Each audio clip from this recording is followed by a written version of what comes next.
بسم اللہ الرحمن الرحیم۔ السلام علیکم۔ ہم آپ کو اپنے چینل میں خوش آمدید کہتے ہیں۔ اگر آپ ہمارے چینل پر نئے ہیں تو چینل کو سبسکرائب کر کے بیل آئیکن کو پریس کریں تاکہ ہماری آنے والی مزید کہانیاں آپ کو بر وقت مل سکیں۔ شکریہ۔ آج ہم لائے ہیں آپ کے لیے ایک بہت ہی دلچسپ کہانی کا نام ہے چمکتی تھیلی۔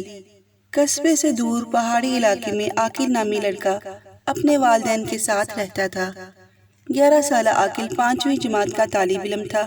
اس کے والد پہاڑوں کو توڑ کر پتھر ملک کے مختلف حصوں میں بھیجنے والے ٹھیکیدار کے ساتھ کام کرتے تھے، اور امی عورتوں کے ساتھ سلائی کڑھائی کا کام کرتی، اور یوں ان کی گزر بسر ہوتی تھی۔ پڑھائی سے فارغ ہو کر عاقل اپنی امی کا ہاتھ بٹاتا تھا۔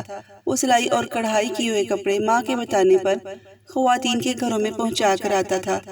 اس کی امی کو باہر بھی نہ جانا پڑتا تھا اور وقت کی بچت بھی ہو جاتی تھی۔ جو سامان ماں کو چاہیے ہوتا تھا، کڑھائی کے لیے، سلائی کے لیے دھاگا وغیرہ، وہ بھی وہ باہر سے خرید کر لا کر دیتا تھا۔ ایک روز اسے کسی خاتون کے کپڑے دینے جانا پڑا جن کا گھر کافی دور تھا۔ جب وہ کپڑے دے کر واپسی کے لیے مڑا تو شام ہونے والی تھی۔ ناہموار سنسان پہاڑی راستے پر وہ چلا آ رہا تھا۔ اسے کسی کے کراہنے کی اچانک سے آواز آئی۔ اسے محسوس ہوا کہ ایک بڑے پتھر کے پاس سے یہ آواز آ رہی ہے۔ کون ہے؟ اس نے پتھر کے قریب جا کر پوچھا تو دیکھا ایک خوبصورت بچہ اپنا پیر پکڑے کراہ رہا تھا۔ اس کے پاؤں میں نوکیلا کانٹا چبھا ہوا تھا جس کی وجہ سے سوجن ہو رہی تھی اور خون بھی رس رہا تھا۔ تم کون ہو؟ یہاں کیسے آئے ہو اور یہ کانٹا کیسے چبھا؟ اسے دیکھتے ہی عاقل نے حیرانی سے کئی سوال پوچھ ڈالے۔ بہت تکلیف ہو رہی ہے، کانٹا نکالنے کی ہمت بھی نہیں، کیا تم میری مدد کرو گے؟ بچے نے مدد مانگی تو سر ہلاتے ہوئے اس کے پاؤں کی طرف عاقل جھک گیا۔ ارے وہ دیکھو کتنا خوبصورت پتھر ہے، عاقل نے ایک طرف اشارہ کرتے ہوئے کہا۔ جیسے ہی بچے نے ادھر دیکھا، عاقل نے جھٹ سے کانٹا نکال دیا۔ ارے کانٹا نکل گیا، میں تو ڈر رہا تھا کہ بہت تکلیف ہوگی، مگر تم نے تو کمال کر دیا، بچے نے خوشی سے کہا۔ عاقل مسکرایا اور اپنی کلائی پر لپیٹا رومال پھاڑ کر اس کے پاؤں پہ پٹی باندھ دی۔ بہت شکریہ دوست، میں تمہارا احسان مند رہوں گا۔ شام ڈھل رہی ہے، اب ہمیں گھر جانا چاہیے۔ ٹھیک ہے، مگر تمہارا گھر کہاں ہے؟ تم نے تو ابھی تک مجھے اپنا نام بھی نہیں بتایا۔ میرا نام بنٹو ہے اور ایک جنگل کے اس پار ہمارا گھر ہے۔ بنٹو آہستگی سے اٹھ کر کھڑا ہوا اور ہاتھ ہلاتے ہوئے مخالف سمت کی طرف چلنے لگا۔ عاقل بھی تیزی سے اپنے گھر کی جانب چل پڑا۔ گھر پہنچا تو امی کو پریشان پایا۔ انہوں نے دیر سے آنے کی وجہ پوچھی تو عاقل نے سچ سچ بتا دیا، جس پر اس کی امی نے اسے شاباشی دی۔ عاقل کے ابو رات میں تھکے ہارے گھر آئے تو بہت پریشان تھے۔ بیوی کے پوچھنے پر بولے کہ ٹھیکیدار عام پتھر بیچنے کی آڑ میں غیر قانونی طور پر قیمتی پتھر سمگل کرتا ہے۔ وہ تو پکڑا گیا ہے اب، اور کام کا سلسلہ بند ہو گیا۔ اب پتہ نہیں گھر کا خرچ کیسے چلے گا۔ دن گزرتے گئے، سلائی کڑھائی سے کی گئی جمع پونجی ختم ہو چکی تھی۔ اس روز ان کے گھر راشن نہیں تھا اور اتنے پیسے بھی نہیں تھے کہ کچھ خریدا جا سکے۔ عاقل کی امی نے اسے کڑھائی والا کرتا دیا کہ انہی خاتون کے گھر دے آؤ تاکہ جو پیسے ملے اس سے کھانے کا بندوبست ہو سکے۔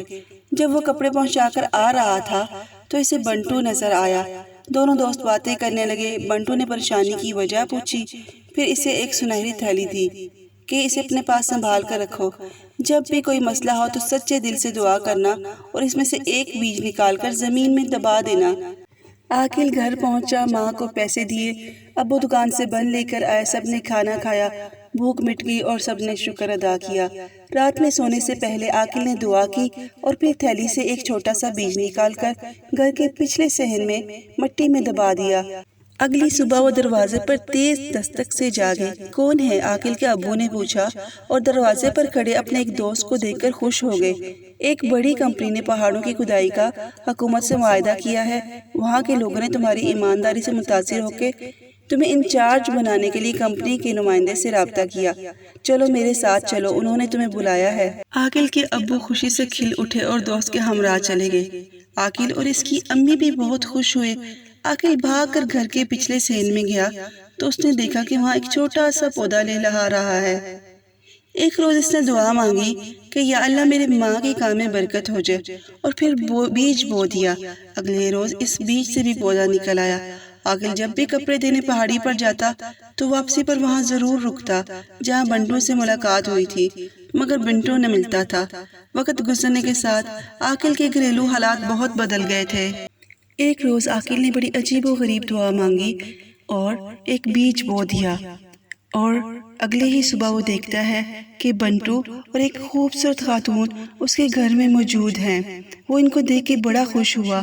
تم کہاں کھو گئے تھے بنٹو؟ اتنے مہینے گزر گئے مگر تم سے ملاقات نہیں ہوئی۔ ہم یہاں سے چلے گئے تھے، بنٹو مسکرایا۔ کہاں چلے گئے تھے؟ بتایا کیوں نہیں؟ تمہاری نیکی اور رحم دلی سے متاثر ہو کر بنٹو تمہارا دوست بنا اور تمہیں جادوئی سنہری تھیلی اور بیج دیے۔ ہم انسان دوست ہیں مگر عام انسانوں کے سامنے نہیں آتے۔ تمہاری خواہش کا احترام کرتے ہوئے ہمیں تم سے ملنے آنا پڑا۔ خاتون نے کہا، امی ٹھیک کہہ رہی ہیں، تم محنتی، اچھے اور رحم دل انسان ہو۔ تم نے میری مدد کی اور میں نے تمہاری۔ بنٹو نے کہا، اگر تم ایسی کوئی خواہش کرتے جو بری ہوتی تو پودا کبھی نہ اگتا اور تمہاری خواہش بھی کبھی پوری نہ ہوتی۔ اب دیکھو تم نے پودا بویا اور خواہش کی، تو میں تمہاری خواہش کا احترام کرتے ہوئے پرستان سے تمہیں ملنے کے لیے آ گیا۔ کیا تم پرستان سے آئے ہو؟ عاقل نے ہکلاتے ہوئے پوچھا۔ ہاں، ہم انسان نہیں، ہم پری زاد ہیں، اور امی ملکہ پری ہیں۔